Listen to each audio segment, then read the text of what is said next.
Hi, I'm Akko WTI. I have found this stunning bathroom mirror by Keonjinn. I love this look, so modern and sleek, and the quality is exceptional. The finish is so pretty as well, brushed champagne gold, and I love that the mirror is inset. The metal frame is very thick as well, a little bit larger than 1.5 inches. This is the 40 by 30 size, and it can be installed either vertically or horizontally. The edges are seamless joined, so no sharp edges that you have to worry about. The glass is floating in the metal frame and it's deep inset, and I just love the way that looks.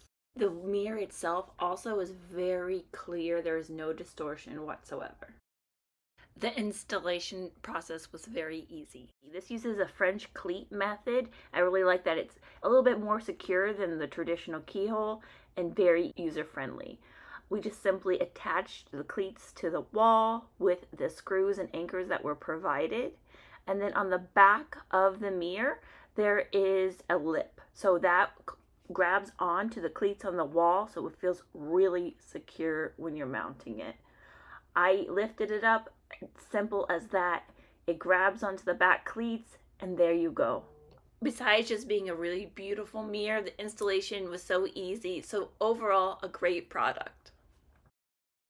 And that's my point of view.